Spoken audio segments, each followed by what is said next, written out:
Alors, pour info, quand même, en France, en 20 ans, la participation des hommes aux tâches ménagères a augmenté de 15 minutes par semaine.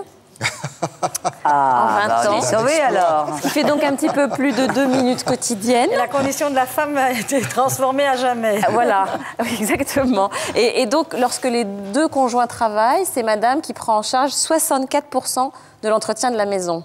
N'est-ce pas? Bah, c'est énorme. Et la famille, et les enfants, et les devoirs. Ouais. Et après, attends, et après, il faut débarrasser la table. Et après tout ça, il faut que tu sois méga sexy pour allumer ton homme que depuis qu'il est arrivé, regarde la télé.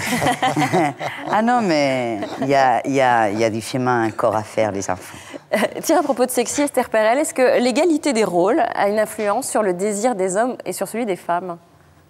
C'est-à-dire qu'il y a quelque part une sorte de contradiction entre l'égalitarisme et les valeurs démocratiques qui vont de pair, l'équité, le consensus, la tolérance, le respect, qui quelque part va à l'encontre de l'érotisme, que le désir en fait n'est pas aussi docile, il est beaucoup plus rebelle, il est probablement moins politiquement correct. C'est-à-dire qu'une femme qui voit son mari briquer la maison à fond, ça va pas forcément être Non, érotique. c'est-à-dire que les règles de la cuisine ne sont pas les mêmes que celles qui régissent dans la chambre à coucher.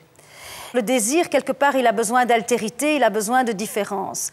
Il n'a pas nécessairement besoin de différence de pouvoir, encore que parfois aussi, mais il a surtout besoin de pouvoir sentir qu'il va vers quelqu'un qui est autre. Oui, et donc pas tout vers quelqu'un partager 50-50 les mêmes tâches, c'est pas forcément bon pour le désir, en fait. C'est pas nécessairement bon pour le désir, par contre, ça peut être très bon pour les autres aspects de la famille.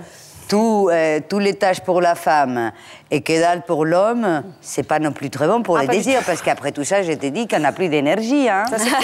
Il n'y a plus d'énergie. Là, quand tu essaies d'être méga sexy, tu as les cernes qui t'arrivent jusqu'au talon.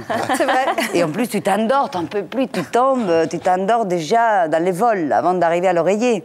Donc, c'est pas non plus très bon pour les désirs. Vous aimeriez, vous, un homme qui fait toutes les tâches ménagères et mieux que vous? Non, toutes les tâches, non, parce que ça y est, toi, c'est au show, vous avez 3 perruques. Est-ce qu'on ne peut pas partager les tâches et puis après, on a comme ça un petit peu plus de temps l'un comme l'autre pour être sexy, non? Il fait tout dans le sujet. Il fait tout à la maison. Ah bah, et il est beau en plus. Tu peux me donner son adresse? Il est en Allemagne. Il est en Allemagne. On se le partage aussi. Serge Effès, vous venez de publier un livre qui s'appelle dans le cœur des hommes, qui dresse le portrait de l'homme d'aujourd'hui dans toutes ses contradictions. Avant, c'était très simple. Les hommes rapportaient la pitance, les femmes assuraient le repos du guerrier. Est-ce que c'était plus simple ? C'est plus simple parce qu'effectivement, des modèles très complémentaires, eh bien, on n'a pas besoin de beaucoup inventer. Mais vous savez, vous dites avant, c'est encore ce qui se passe dans la plupart des sociétés dans le monde, c'est ce qui se passe dans toutes les sociétés traditionnelles. C'est juste dans nos petites sociétés démocratiques occidentales, et depuis pas longtemps, depuis 20 ou 30 ans, qu'on se frotte comme ça finalement à une subversion des rôles, c'est-à-dire et à une interrogation sur le masculin et le féminin, justement, qui n'est plus dicté par la nature, par Dieu, par la nuit des temps. On sort des sociétés patriarcales. Tout ça, c'est très, très, très nouveau. Donc on en est effectivement très bouleversé.